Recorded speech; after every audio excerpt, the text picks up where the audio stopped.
ओम शांति। 26 मार्च 2025। बाबा के महावाक्य। मीठे बच्चे, तुमने बाप का हाथ पकड़ा है। तुम गृहस्थ व्यवहार में रहते भी बाप को याद करते करते तमो प्रधान से सतो प्रधान बन जाएंगे। प्रश्न, तुम बच्चों के अंदर में कौन सा उल्लास रहना चाहिए? तख्त नशीन बनने की विधि क्या है? उत्तर, सदा उल्लास रहे कि ज्ञान सागर बाप हमें रोज ज्ञान रत्नों की थालियां भर भर कर देते हैं। जितना योग में रहेंगे उतना बुद्धि कंचन होती जाएगी। यह अविनाशी ज्ञान रत्न ही साथ में जाते हैं। तख्त नशीन बनना है तो मात पिता को पूरा पूरा फॉलो करो, उनकी श्रीमत अनुसार चलो और उनको भी आप समान बनाओ। ओम शांति। रूहानी बच्चे इस समय कहाँ बैठे हैं? कहेंगे रूहानी बाप की यूनिवर्सिटी अथवा पाठशाला में बैठे हैं। बुद्धि में है कि हम रूहानी बाप के आगे बैठे हैं। वह बाप हमको सृष्टि के आदि मध्य अंत का राज समझाते हैं, अथवा भारत का राइज और फॉल कैसे होता है यह भी बताते हैं। भारत जो पावन था वह अब पतित है। भारत सिरताज था, फिर किसने जीत पाई है? रावण ने। राजाई गवा दी तो फॉल हुआ ना। कोई राजा तो है नहीं, अगर होगा भी तो पतित ही होगा। इस ही भारत में सूर्यवंशी महाराजा महारानी थे। सूर्यवंशी महाराजाए और चंद्रवंशी राजाए थे। यह बातें अब तुम्हारी बुद्धि में है। दुनिया में यह बातें कोई नहीं जानते। तुम बच्चे जानते हो, हमारा रूहानी बाप हमको पढ़ा रहे हैं। रूहानी बाप का हमने हाथ पकड़ा है। भल हम रहते गृहस्थ व्यवहार में हैं, परंतु बुद्धि में है कि अभी हम संगम युग पर खड़े हैं। पतित दुनिया से हम पावन दुनिया में जाते हैं। कलयुग है पतित दुनिया, सतयुग है पावन दुनिया। पतित मनुष्य पावन मनुष्यों के आगे जाकर नमस्ते करते हैं। है तो वह भी भारत के मनुष्य, परंतु वह दैवी गुण वाले हैं। अभी तुम बच्चे जानते हो, हम भी बाप द्वारा ऐसे दैवी गुण धारण कर रहे हैं। सतयुग में यह पुरुषार्थ नहीं करेंगे, वहां तो है प्रारब्ध। यहाँ पुरुषार्थ कर दैवी गुण धारण करने हैं। सदैव अपनी जांच रखनी है। हम बाबा को कहाँ तक याद कर तमो प्रधान से सतो प्रधान बन रहे हैं। जितना बाप को याद करेंगे उतना सतो प्रधान बनेंगे। बाप तो सदैव सतो प्रधान है। अभी भी पतित दुनिया पतित भारत है। पावन दुनिया में पावन भारत था। तुम्हारे पास प्रदर्शनी आदि में भिन्न भिन्न प्रकार के मनुष्य आते हैं। कोई कहते हैं जैसे भोजन जरूरी है वैसे यह विकार भी भोजन है, इनके बिना मर जाएंगे। अब ऐसी बात तो है नहीं। सन्यासी पवित्र बनते हैं फिर मर जाते हैं क्या? ऐसे ऐसे बोलने वाले के लिए समझा जाता है कोई बहुत अजामिल जैसे पापी होंगे जो ऐसे ऐसे कहते हैं। बोलना चाहिए, क्या इस बिगर तुम मर जाएंगे जो भोजन से इनकी भेंट करते हो? स्वर्ग में आने वाले जो होंगे वह होंगे सतो प्रधान। फिर पीछे सतो रजो तमो में आते हैं ना। जो पीछे आते हैं उन आत्माओं ने निर्विकारी दुनिया तो देखी ही नहीं है। तो वह आत्माएं ऐसे ऐसे कहेंगी कि इन बिगर हम रह नहीं सकते। सूर्यवंशी जो होंगे उनको तो फौरन बुद्धि में आएगा, यह तो सत्य बात है।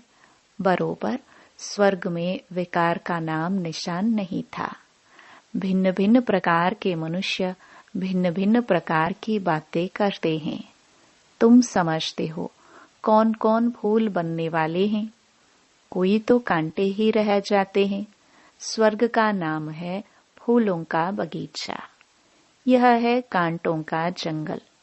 कांटे भी अनेक प्रकार के होते हैं ना। अभी तुम जानते हो हम फूल बन रहे हैं। बरोबर यह लक्ष्मी नारायण सदा गुलाब के फूल हैं। इनको कहेंगे किंग ऑफ फ्लावर्स। दैवी फ्लावर्स का राज्य है ना।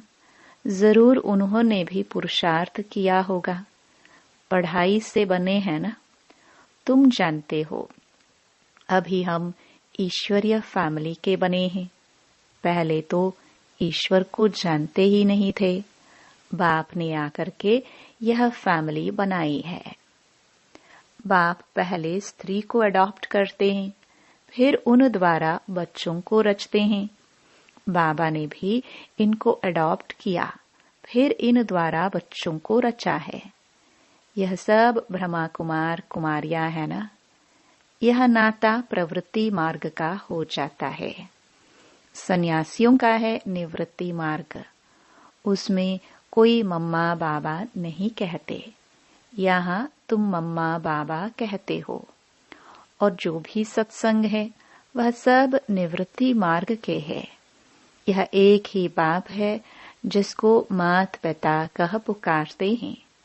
बाप बैठ समझाते हैं। भारत में पवित्र प्रवृत्ति मार्ग था, अब अपवित्र हो गया है। मैं फिर से वही प्रवृत्ति मार्ग स्थापन करता हूँ। तुम जानते हो हमारा धर्म बहुत सुख देने वाला है। फिर हम और पुराने धर्म वालों का संग क्यों करें? तुम स्वर्ग में कितने सुखी रहते हो।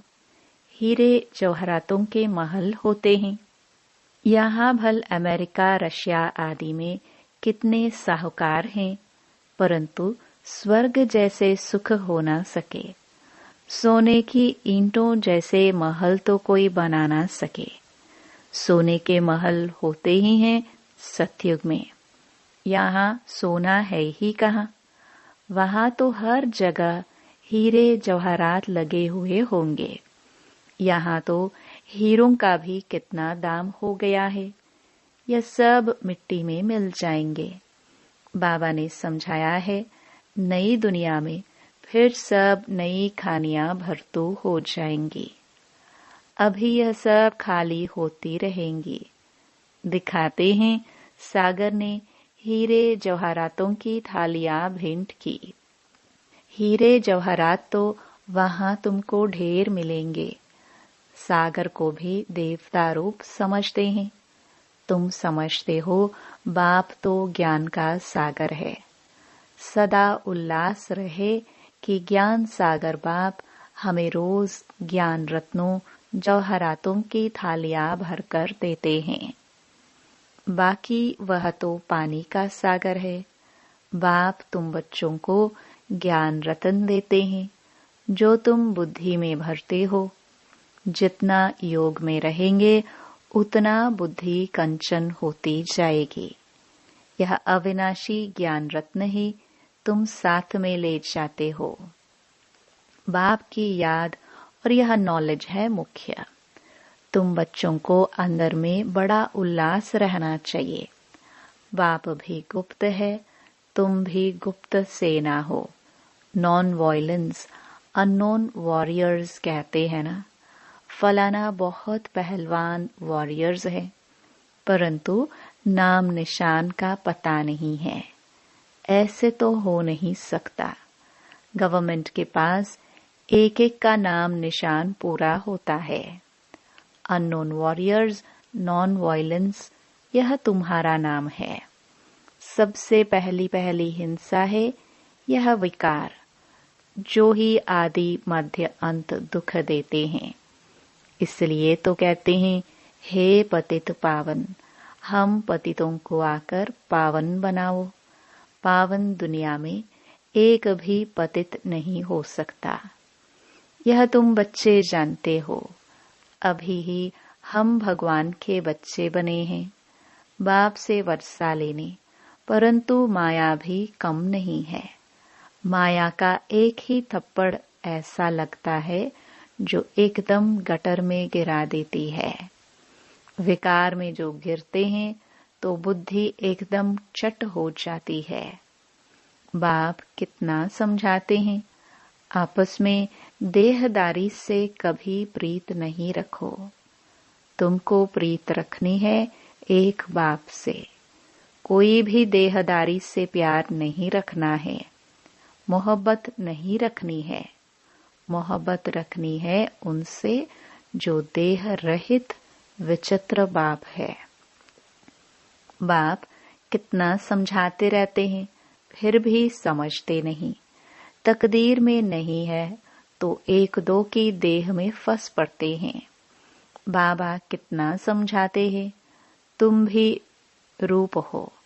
आत्मा और परमात्मा का रूप तो एक ही है। आत्मा छोटी बड़ी नहीं होती। आत्मा अविनाशी है। हर एक का ड्रामा में पार्ट नूंधा हुआ है। अभी कितने ढेर मनुष्य हैं, फिर 9-10 लाख होंगे। सत्युग आदि में कितना छोटा झाड़ होता है। प्रलय तो कभी होती नहीं। तुम जानते हो, जो भी मनुष्य मात्र हैं, उन सब की आत्माएं मूल वतन में रहती है। उनका भी झाड़ है, बीज डाला जाता है, उनसे सारा झाड़ निकलता है ना। पहले पहले 2 पत्ते निकलते हैं। यह भी बेहद का झाड़ है। गोले पर समझाना कितना सहज है। विचार करो, अभी है कलयुग। सतयुग में एक ही धर्म था तो कितने थोड़े मनुष्य होंगे। अभी कितने मनुष्य, कितने धर्म हैं। इतने सब जो पहले नहीं थे, वह फिर कहाँ जाएंगे। सभी आत्माएं परम धाम में चली जाती हैं। तुम्हारी बुद्धि में सारा ज्ञान है। जैसे बाप ज्ञान का सागर है, वैसे तुमको भी बनाते हैं। तुम पढ़कर यह पद पाते हो। बाप स्वर्ग का रचयिता है तो स्वर्ग का वर्षा भारतवासियों को ही देते हैं। बाकी सबको वापस घर ले जाते हैं। बाप कहते हैं, मैं आया हूँ तुम बच्चों को पढ़ाने। जितना पुरुषार्थ करेंगे उतना पद पाएंगे। जितना श्रीमत पर चलेंगे उतना श्रेष्ठ बनेंगे। सारा मदार पुरुषार्थ पर है। मम्मा बाबा के तख्त नशीन बनना है तो पूरा पूरा फॉलो फादर मदर। तख्त नशीन बनने के लिए उनकी चलन अनुसार चलो। औरों को भी आप समान बनाओ। बाबा अनेक प्रकार की युक्तियां बतलाते हैं। एक बैच पर ही तुम किसको भी अच्छी रीति बैठ समझाओ। पुरुषोत्तम मास होता है तो बाबा कह देते, चित्र फ्री दे दो। बाबा सौगात देते हैं। पैसे हाथ में आ जाएंगे तो जरूर समझेंगे। बाबा का भी खर्चा होता है ना, तो फिर जल्दी भेज देंगे। घर तो एक ही है ना। इन ट्रांसलाइट के चित्रों की प्रदर्शनी बनेगी तो कितने देखने आएंगे। पुण्य का काम हुआ ना। मनुष्य को कांटे से फूल, पापात्मा से पुण्य आत्मा बनाते हैं। इसको विहंग मार्ग कहा जाता है। प्रदर्शनी में स्टॉल लेने से आते बहुत है, खर्चा कम होता है।